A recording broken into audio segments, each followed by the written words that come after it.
জীবনে অগ্রসর হওয়ার জন্য আমাদের কাকে প্রয়োজন হয়? মাতা পিতা, বন্ধু, প্রেম, সাহায্য, অর্থ, পরিশ্রম, আশা। ভিন্ন ভিন্ন মানুষ ভিন্ন ভিন্ন বিকল্প চয়ন করে। যদি আমি আপনাকে বলি তাহলে জয় আর পরাজয়ের মন্ত্র দুটো শব্দের উপর নির্ভর করে, মেনে নেওয়া আর দৃঢ় হওয়া।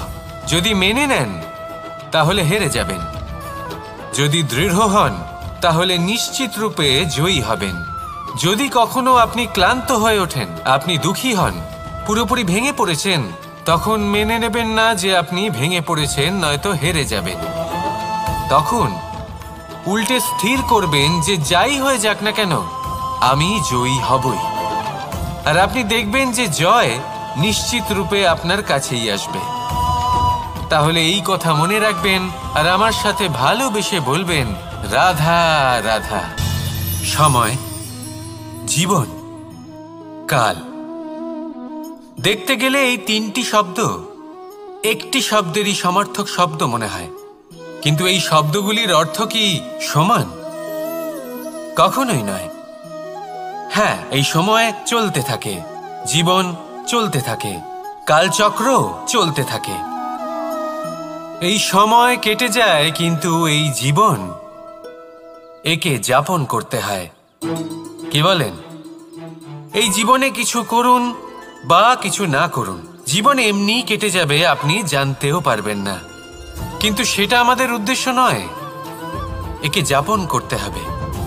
এই জীবনে প্রেরণা পেতে শিখুন, প্রেরণা দিতে শিখুন, আহ্বান গ্রহণ করতে শিখুন, আহ্বান জানাতে শিখুন, মহান কাজ করতে শিখুন, ধন্যাত্মক বোধ জাগিয়ে তুলুন। জীবন অতিবাহিত করার অর্থ কি তা আপনি শিখে যাবেন। কারণ সময় কেটে যায়, সমস্ত যুগ কেটে যায়, কিন্তু জীবনের রীতি জীবন কাটিয়ে দেওয়া নয়, জীবন যাপন করা। এই জীবন সম্পূর্ণরূপে অনুভব করতে হবে, নতুন পথ বানাতে হবে। এবারে যদি এই জীবন বাঁচার সময় একবার ভেবে দেখুন, যদি মনে প্রেম থাকে, সদ্ভাবনা থাকে, তাহলে কি হবে? এই জীবনকে বাঁচার অনুভূতিটাই অন্যরকম হয়ে যাবে, একটা আনন্দময় অনুভূতি লাভ করবেন। তাহলে এটাই করুন আর আমার সাথে ভালোবেসে বলুন, রাধা রাধা। আপনি কি কখনো কোনো জলের ধারা দেখেছেন? তার সামনে যতই মাটি থাকুক না কেন, যতই কাদা থাকুক না কেন, যখন এই জলের ধারা বইতে আরম্ভ করে দেয়, তখন এই কাদাকে নিজেই ধুয়ে নিয়ে যায়। ওই কাদাকে ধুয়ে দেয় এবং নিজের পথ নিজেই তৈরি করে নেয়। তাহলে আপনিও এরকম জলের মতো হয়ে উঠুন। যদি হয়ে উঠতে পারেন, তাহলে নিজের মনের, নিজের ভাবনার, নিজের জীবনের যত অনাবশ্যক তত্ত্ব আছে, অনুপযোগী অংশ রয়েছে, অর্থাৎ অপরিষ্কার অংশ রয়েছে, তা নিজে থেকেই নির্মল হয়ে উঠবে। আর যেরকম জলের ধারা কখনো থেমে থাকে না, সব সময় বয়ে চলে, সেইভাবে আপনিও কখনোই থামবেন না। সবসময় বয়ে চলুন, এগোতে থাকুন। পথে যদি অনেক বিপদ আসে, সমস্যা আসে, থামবেন না, তার উপর নিরন্তর প্রহার করুন, নিরন্তর প্রয়াস করুন আর অগ্রসর হন। আপনি ভেবে দেখুন, এই জলের ধারা কখনো থেমে থাকে না, সবসময় বয়ে চলে, বিপদের সম্মুখীন হয়ে তাকে সাথে বয়ে নিয়ে চলে। সেই জন্য জলের ধারা, প্রবাহমান এই ধারা, এর থেকে কখনো দুর্গন্ধ আসে না, এতে কখনো ময়লা জমতে পারে না, বরং পালিত হয় সুন্দর প্রাণবন্ত জীবজন্তু, যেমন সুন্দর ছোট মাছ। তাই আপনিও এটাই করুন, কখনো থামবেন না, শুধু চলতে থাকুন, জলের ধারার মতো বইতে থাকুন। আপনি আপনার লক্ষ্য অবশ্যই খুঁজে পাবেন, আর তার সাথে নিজের অন্তরের যে মালিন্য রয়েছে তা আপনি নিজেই নিজের থেকে দূরে করে দেবেন। তাহলে আসুন আর আমার সাথে ভালোবেসে বলুন, রাধা রাধা। এবার অনেক সময় মানুষের মনে এরকম প্রশ্ন আসে, প্রশ্ন আসে যে এই সংসারে সবথেকে বড় বিপদ কি? কেউ বলে ধর্ম সংকট, আবার কেউ বলে প্রাণের ওপর আসা সংকট। প্রত্যেক মানুষের জীবনে বিভিন্ন সংকট আসে, আর এই সমস্ত সংকট অত্যন্ত বিচিত্র হতে পারে। এই সমস্ত সংসার হলো সংকট দ্বারা পরিপূর্ণ। ঠিক আছে, আপনাকে একটা উদাহরণ দিই। একজন ধনী ব্যক্তি, এবার ওনার জীবনে সংকট কি হতে পারে? সংকট এটাই যে কেউ তার সম্পত্তি চুরি না করে নেয়, আমরা বুঝতে পারছি। এবার একজন চোর, তার জীবনে সংকট কি হতে পারে? যে চুরি করার সময় সে যদি তার একটা কাশি চাপতে না পারে, তাহলে সে ধরা পড়ে যেতে পারে, ঠিক কিনা? আবার অনেক সময় এমনও হয় যে যার জন্য আমি সংকট, সেও আমার কাছে সংকট। যেমন এই পরিস্থিতিতে দেখুন, সংকট হলো সংকট, এ তো জীবনে থাকবে, কিন্তু এর সম্মুখীন কিভাবে হওয়া যায়? খুব সরল। সব এটার ওপর নির্ভর করে, মনের ওপর। এই মনকে নিয়ন্ত্রণ করলে সব ঠিক থাকবে। এবার যদি ধনী ব্যক্তি মনকে নিয়ন্ত্রণ করে ফেলেন, নিজের অর্থের ব্যবহার শুভ কাজের জন্য, সমাজের সেবার জন্য বিকাশ করতে করেন, ওই অর্থকে একত্রিত করে না রাখেন, তাহলে চুরির সমস্যা, এই সংকট সেখানেই কেটে যাবে। এবার যদি কথা বলি সেই চোরের, তাহলে চোর যদি নিজের মনকে সংযত করে নেয়, যদি নিজের কর্মকে নিয়ন্ত্রণ করতে পারে, তাহলে এমন কোনো স্বর নেই, এমন কোনো স্বর নেই যা ওকে ধরা পড়তে বাধ্য করবে। সেই জন্য জীবনে সংকট যতই আসুক, যত বড়ই সংকট আসুক না কেন, কবচ হলো একটাই, আর এই কবচের নাম হলো আত্মনিয়ন্ত্রণ। নিজের মনকে নিয়ন্ত্রণে রাখতে শিখুন। এটা নিজের জীবনে প্রয়োগ করে তো দেখুন। যদি আপনি করতে পারেন, তবে আপনি দেখবেন যে সংকট তো জীবনে আসা যাওয়া করে, কিন্তু সেই সংকটগুলির সম্মুখীন আপনি এইভাবে করতে পারবেন। তাহলে সেটাই করুন, আর আমার সাথে ভালোবেসে বলুন, রাধা রাধা। এই দড়িটা দেখুন, ছোট ছোট রেশম দ্বারা তৈরি, এটা সরু সুতো দ্বারা তৈরি হয়েছে এটা, আর এ অত্যন্ত কোমলও বটে।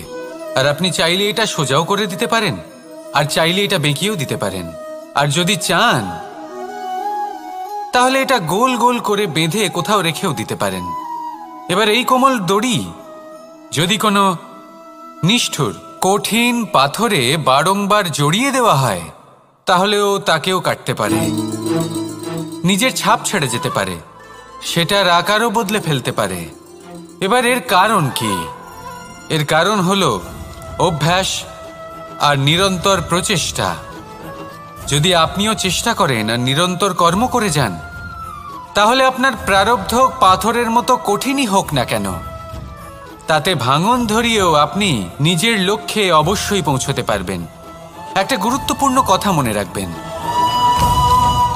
সুকর্মের অভ্যাস আর নিরন্তর প্রয়াস, এই হলো সাফল্যের মন্ত্র। তাহলে জীবনে এই মন্ত্র আনুন, আর আমার সাথে ভালোবেসে বলুন, রাধা রাধা। বসন্ত ঋতু, এই সময় মন আনন্দে ভরে থাকে। এমন মনে হয় যেন আমরা আকাশে বিচরণ করতে চলে যাই, কিন্তু সেটা তো সম্ভব নয়। সেই জন্য হয়তো আমরা ঘুড়ি ওড়াই, এই ঘুড়িকে নিজেদের প্রতিরূপ মনে করে। এবার অনেক মানুষ আছেন যারা ঘুড়ি ওড়ান, কিন্তু এই কর্মের সারমর্ম কি সেটা কজন বুঝতে পারেন? আপনি এটা মনে করুন যে আপনি হলেন সেই ঘুড়ি, আর এই সুতো যিনি ধরে রয়েছেন তিনি হলেন পরমাত্মা। আর এই সুতো যেখান থেকে শুরু হয়, সেই লাটাই হলো আমাদের কর্মচক্র।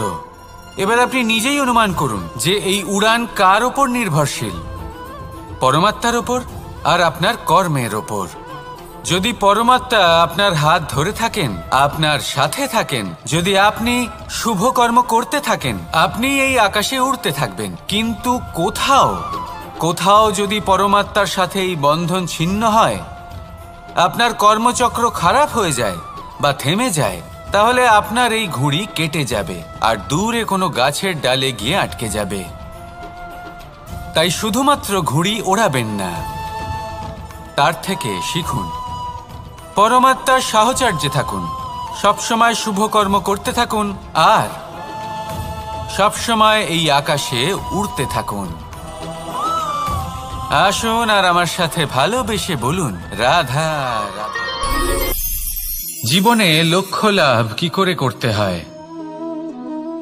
কেউ বলবে বন্ধুদের সাহায্যে, কেউ বলবে প্রেমের সাহায্যে, কেউ বলবে নিরন্তর চেষ্টা করলে, কেউ বলবেন পরিশ্রম করলে, কেউ বলবেন ঈশ্বরের আশীর্বাদে, ইত্যাদি ইত্যাদি। আমি আপনাকে বুঝিয়ে বলি, এই যেমন ত্রিলোক আছে, অর্থাৎ 3 লোক আছে, যাকে সঞ্চালন করে ত্রিদেব বা 3 জন দেবতা। সেইভাবে নিজের লক্ষ্যে পৌঁছানোর জন্য 3টি ভাবের প্রয়োজন পড়ে। প্রথম ভাব হলো স্বপ্ন দেখা। আপনি যদি স্বপ্ন দেখতে শুরু না করেন তাহলে সেখানে পৌঁছতেই পারবেন না।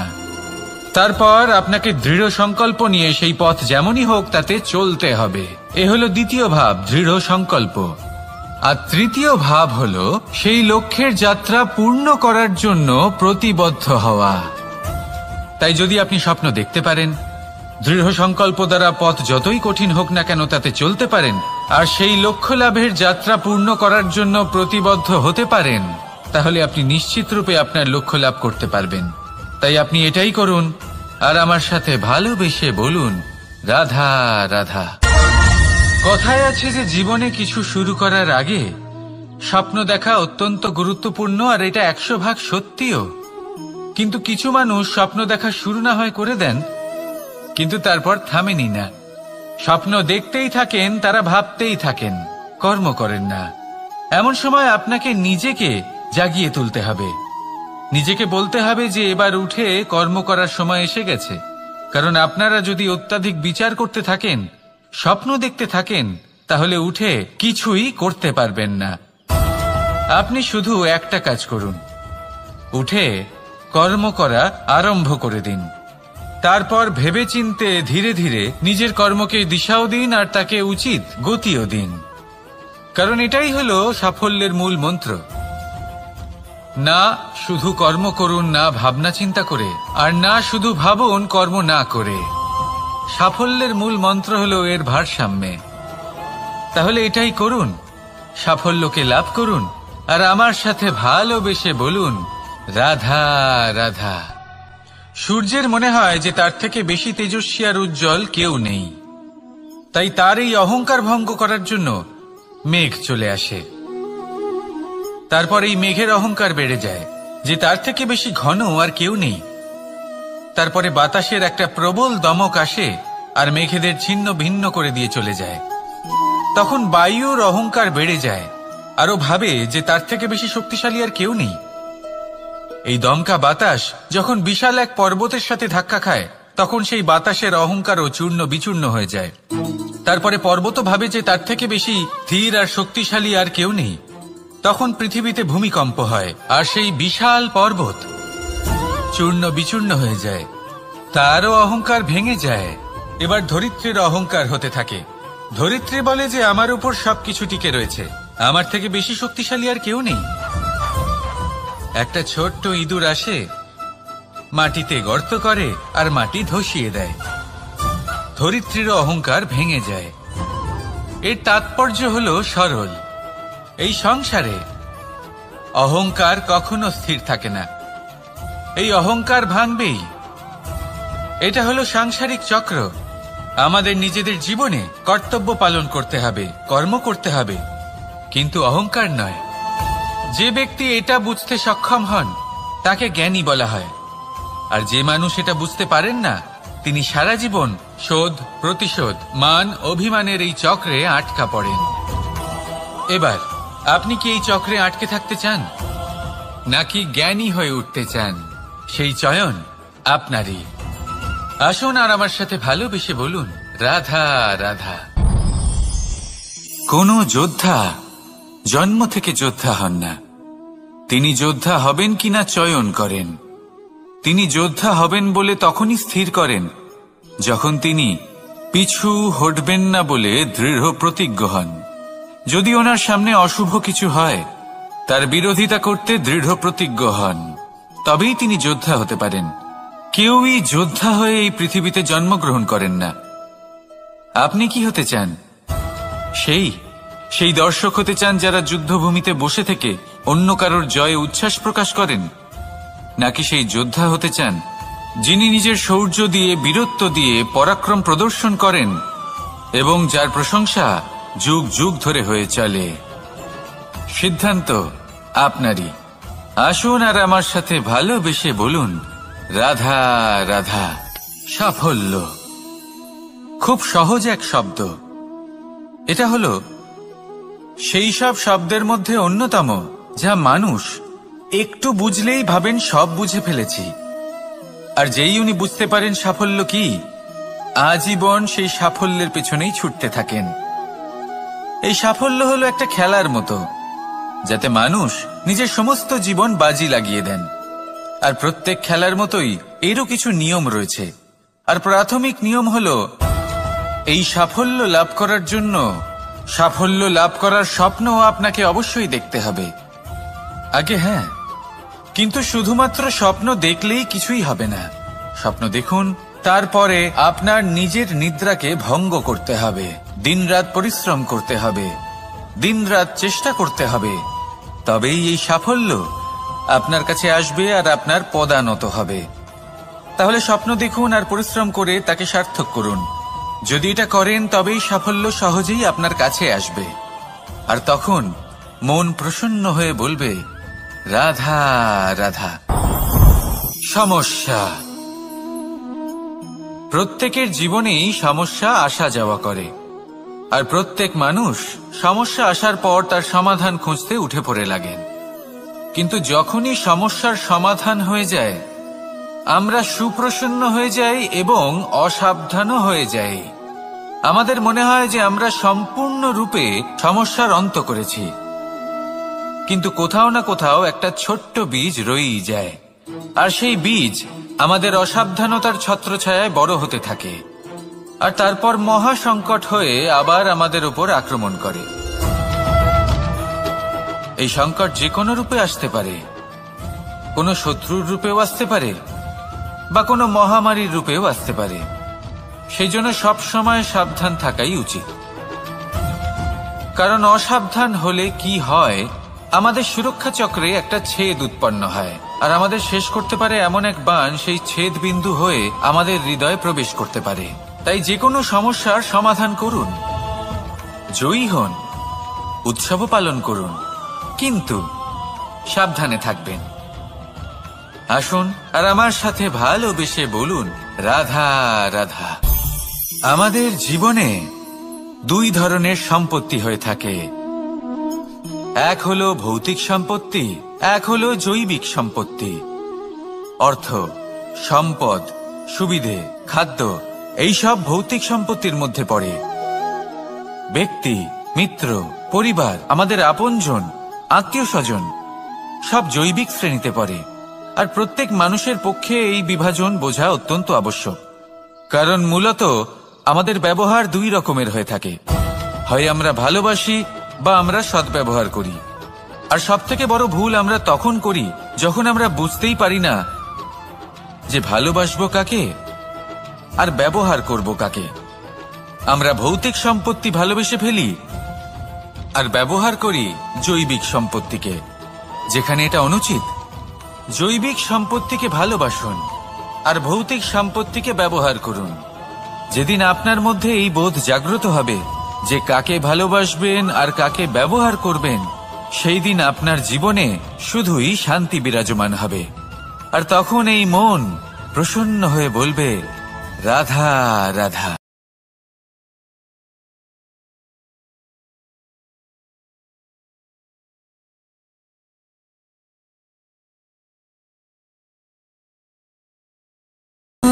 সঞ্চয়। মানুষের যখন থেকে বোধ বুদ্ধি হয়, সঞ্চয় করতে আরম্ভ করে দেন। সঞ্চয় করতে থাকেন ভোজনের, সঞ্চয় অর্থের, সঞ্চয় শক্তির। নিজের জন্য করেন, নিজের পরিবারের জন্য করেন, নিজের স্ত্রীর জন্য করেন, সন্তানের জন্য করেন, সন্তানের সন্তানের জন্য সঞ্চয় করেন। সঞ্চয় করার জন্য ওনার কাছে অনেক কারণ রয়েছে, কারণ উনি এটা ভাবেন যে এই সঞ্চিত শক্তির জন্য কেউ ওনার কোনো ক্ষতি করতে পারবে না। মানুষ ভুলে যান একটা গুরুত্বপূর্ণ কথা, এই সত্য, উনি এই সংসারে খালি হাতেই এসেছিলেন আর এখান থেকে ওনাকে খালি হাতেই যেতে হবে। যা এখানকার তা এখানেই থেকে যাবে। আর যদি কিছু ওনার সাথে যায় তা হলো ওনার কর্ম, আর কিচ্ছু নয়। তাই যদি কিছু অর্জন করতে চান তাহলে শুভ কর্ম অর্জন করুন, আত্মশক্তি অর্জন করুন, কারণ পরলোকে এটাই হবে আপনার সম্পত্তি। তাহলে কি এটা আপনি অর্জন করতে চান না? আসুন আর আমার সাথে ভালোবেসে বলুন, রাধা রাধা। জীবনে অগ্রসর হওয়ার জন্য আমাদের কাকে প্রয়োজন হয়?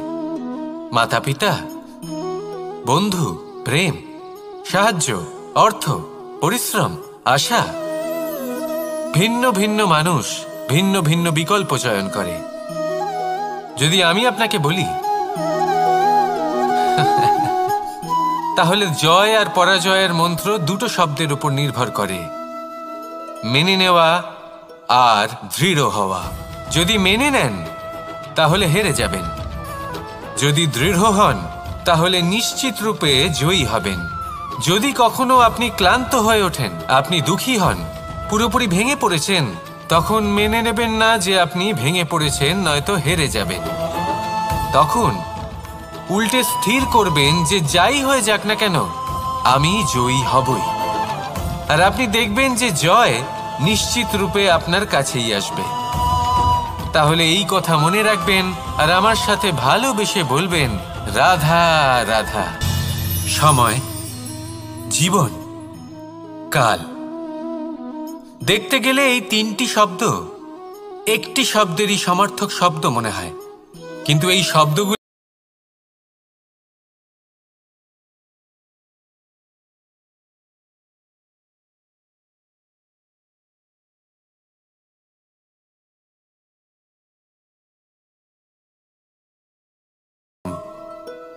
একে যাপন করতে হয়। কি বলেন? এই জীবনে কিছু করুন বা কিছু না করুন, জীবন এমনি কেটে যাবে, আপনি জানতেও পারবেন না। কিন্তু সেটা আমাদের উদ্দেশ্য নয়, একে যাপন করতে হবে। এই জীবনে প্রেরণা পেতে শিখুন, প্রেরণা দিতে শিখুন, আহ্বান গ্রহণ করতে শিখুন, আহ্বান জানাতে শিখুন, মহান কাজ করতে শিখুন, ধন্যাত্মক বোধ জাগিয়ে তুলুন। জীবন অতিবাহিত করার অর্থ কি তা আপনি শিখে যাবেন, কারণ সময় কেটে যায়, সমস্ত যুগ কেটে যায়, কিন্তু জীবনের রীতি জীবন কাটিয়ে দেওয়া নয়, জীবন যাপন করা। এই জীবন সম্পূর্ণরূপে অনুভব করতে হবে, নতুন পথ বানাতে হবে। এবারে যদি এই জীবন বাঁচার সময় একবার ভেবে দেখুন, যদি মনে প্রেম থাকে, সদ্ভাবনা থাকে, তাহলে কি হবে? এই জীবনকে বাঁচার অনুভূতিটাই অন্যরকম হয়ে যাবে, একটা আনন্দময় অনুভূতি লাভ করবেন। তাহলে এটাই করুন আর আমার সাথে ভালোবেসে বলুন, রাধা রাধা।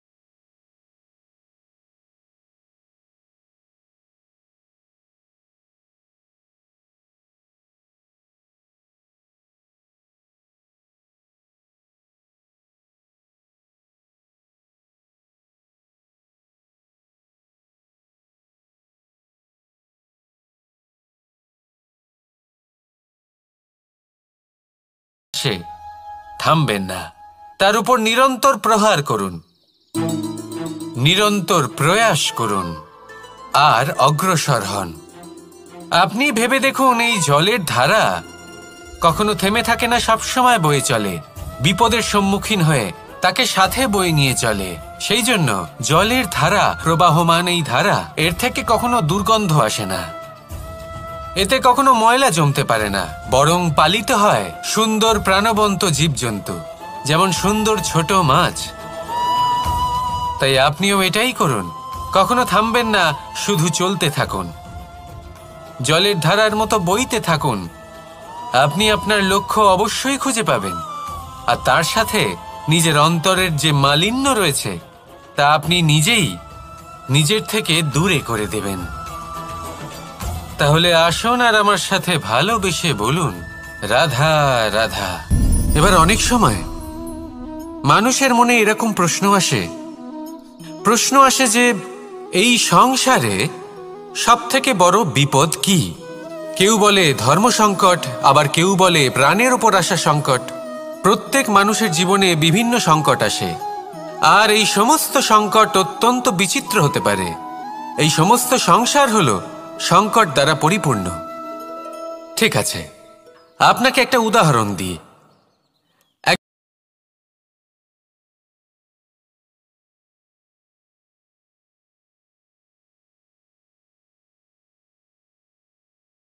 একজন চোর, তার জীবনে সংকট কি হতে পারে? যে চুরি করার সময় সে যদি তার একটা কাশি চাপতে না পারে, তাহলে সে ধরা পড়ে যেতে পারে, ঠিক কিনা? আবার অনেক সময় এমনও হয় যে যার জন্য আমি সংকট, সেও আমার কাছে সংকট। যেমন এই পরিস্থিতিতে দেখুন, সংকট হলো সংকট, এ তো জীবনে থাকবে, কিন্তু এর সম্মুখীন কিভাবে হওয়া যায়? খুব সরল, সব এটার ওপর নির্ভর করে, মনের ওপর। এই মনকে নিয়ন্ত্রণ করলে সব ঠিক থাকবে। এবার যদি ধনী ব্যক্তি মনকে নিয়ন্ত্রণ করে ফেলেন, নিজের অর্থের ব্যবহার শুভ কাজের জন্য, সমাজের সেবার জন্য বিকাশ করতে করেন, ওই অর্থকে একত্রিত করে না রাখেন, তাহলে চুরির সমস্যা, এই সংকট সেখানেই কেটে যাবে। এবার যদি কথা বলি সেই চোরের, তাহলে চোর যদি নিজের মনকে সংযত করে নেয়, যদি নিজের কর্মকে নিয়ন্ত্রণ করতে পারে, তাহলে এমন কোনো স্বর নেই যা ওকে ধরা পড়তে বাধ্য করবে। সেই জন্য জীবনে সংকট যতই আসুক, যত বড়ই সংকট আসুক না কেন, কবচ হলো একটাই, আর এই কবচের নাম হলো আত্মনিয়ন্ত্রণ। নিজের মনকে নিয়ন্ত্রণে রাখতে শিখুন। এটা নিজের জীবনে প্রয়োগ করে তো দেখুন। যদি আপনি করতে পারেন, তবে আপনি দেখবেন যে সংকট তো জীবনে আসা যাওয়া করে, কিন্তু সেই সংকটগুলির সম্মুখীন আপনি এইভাবে করতে পারবেন। তাহলে সেটাই করুন, আর আমার সাথে ভালোবেসে বলুন, রাধা রাধা। এই দড়িটা দেখুন, ছোট ছোট রেশম দ্বারা তৈরি, এটা সরু সুতো দ্বারা তৈরি হয়েছে এটা, আর এ অত্যন্ত কোমলও বটে। আর আপনি চাইলে এটা সোজাও করে দিতে পারেন, আর চাইলে এটা বেঁকিয়েও দিতে পারেন, আর যদি চান তাহলে এটা গোল গোল করে বেঁধে কোথাও রেখেও দিতে পারেন। এবার এই কোমল দড়ি যদি কোনো নিষ্ঠুর কঠিন পাথরে বারংবার জড়িয়ে দেওয়া হয়, তাহলেও তাকেও কাটতে পারে, নিজের ছাপ ছেড়ে যেতে পারে, সেটার আকারও বদলে ফেলতে পারে। এবার এর কারণ কি? এর কারণ হলো অভ্যাস আর নিরন্তর প্রচেষ্টা।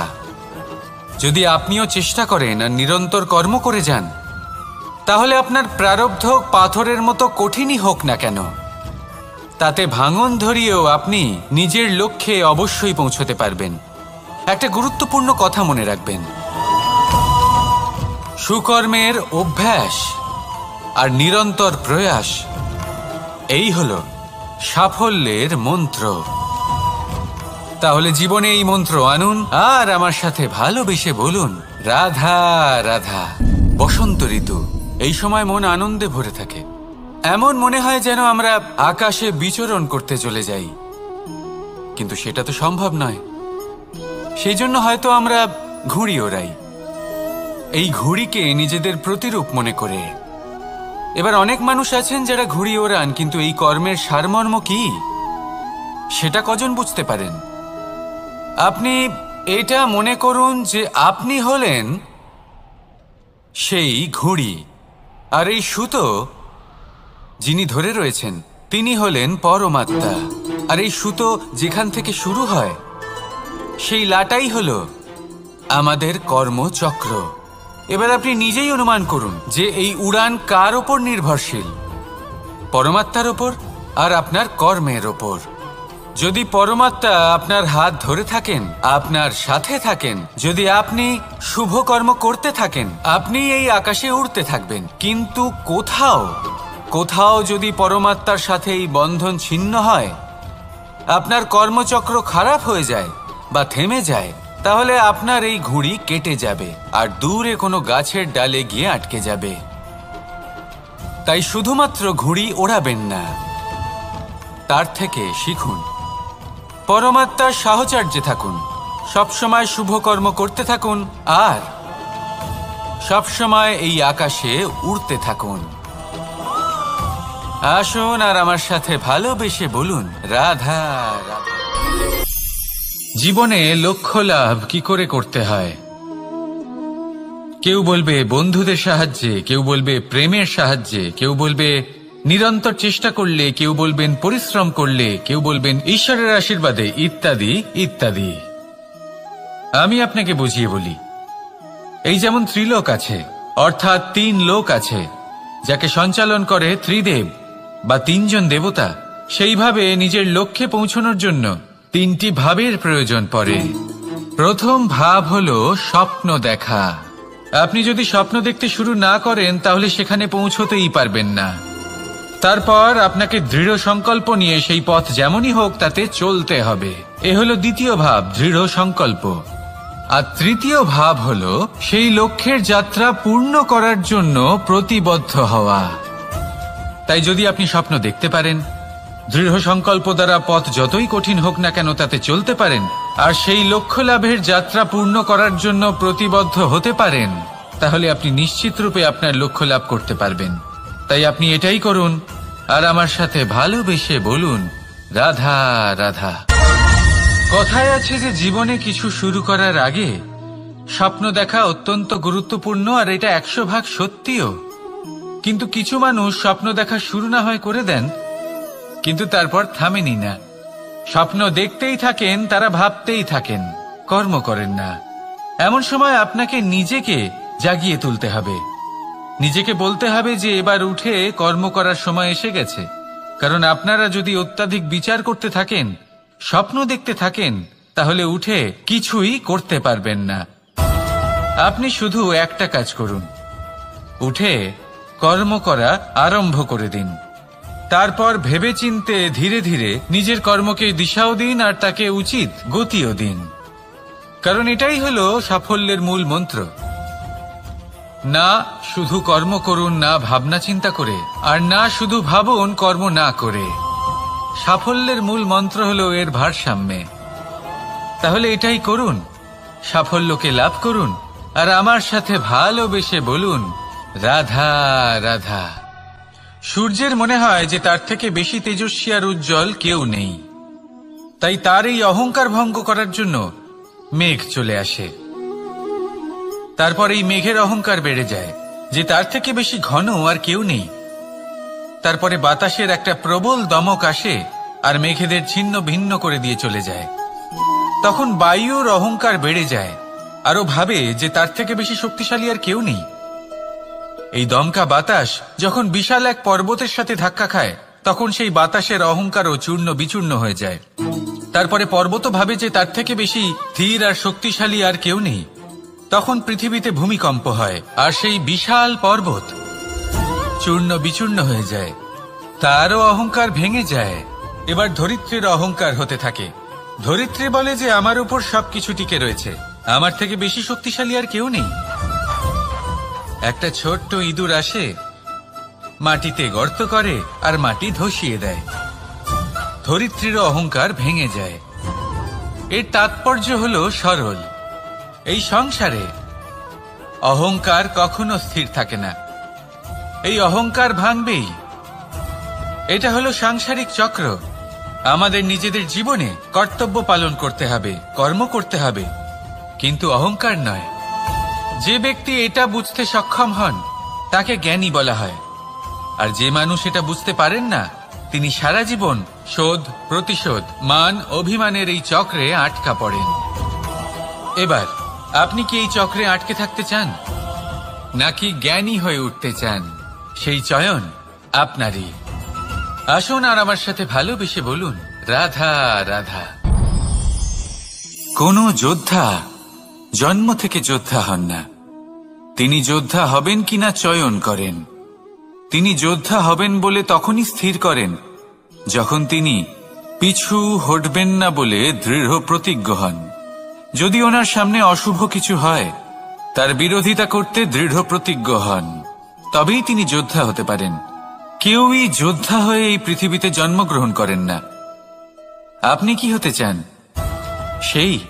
সেই দর্শক হতে চান যারা যুদ্ধভূমিতে বসে থেকে অন্য কারোর জয়ে উচ্ছ্বাস প্রকাশ করেন, নাকি সেই যোদ্ধা হতে চান যিনি নিজের শৌর্য দিয়ে বীরত্ব দিয়ে পরাক্রম প্রদর্শন করেন এবং যার প্রশংসা যুগ যুগ ধরে হয়ে চলে? সিদ্ধান্ত আপনারই। আসুন আর আমার সাথে ভালোবেসে বলুন, রাধা রাধা। সাফল্য খুব সহজ এক শব্দ।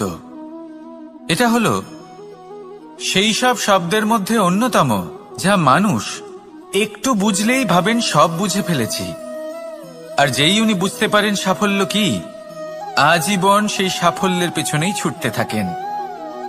এই সাফল্য হলো একটা খেলার মতো, যাতে মানুষ নিজের সমস্ত জীবন বাজি লাগিয়ে দেন। আর প্রত্যেক খেলার মতোই এরও কিছু নিয়ম রয়েছে।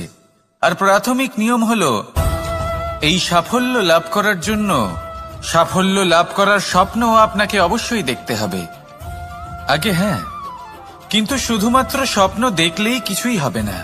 স্বপ্ন দেখুন, তারপরে আপনার নিজের নিদ্রাকে ভঙ্গ করতে হবে, দিনরাত পরিশ্রম করতে হবে, দিনরাত চেষ্টা করতে হবে, তবেই এই সাফল্য আপনার কাছে আসবে আর আপনার পদানত হবে।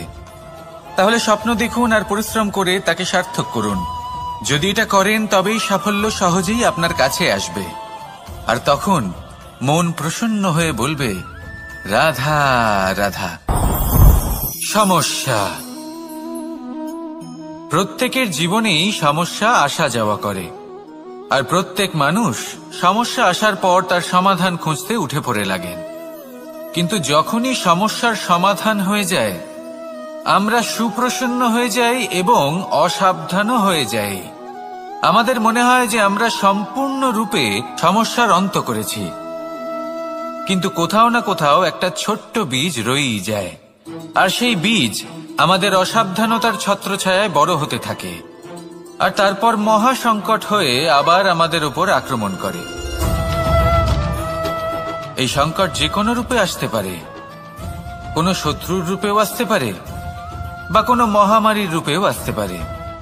সেই জন্য সবসময় সাবধান থাকাই উচিত, কারণ অসাবধান হলে কি হয়, আমাদের সুরক্ষা চক্রে একটা ছেদ উৎপন্ন হয়, আর আমাদের শেষ করতে পারে এমন এক বাণ সেই ছেদ বিন্দু হয়ে আমাদের হৃদয়ে প্রবেশ করতে পারে। তাই যে কোনো সমস্যার সমাধান করুন, জয়ী হন, উৎসব পালন করুন, কিন্তু সাবধানে থাকবেন। আসুন আর আমার সাথে ভালোবেসে বলুন, রাধা রাধা। আমাদের জীবনে দুই ধরনের সম্পত্তি হয়ে থাকে, এক হলো ভৌতিক সম্পত্তি, এক হলো জৈবিক সম্পত্তি।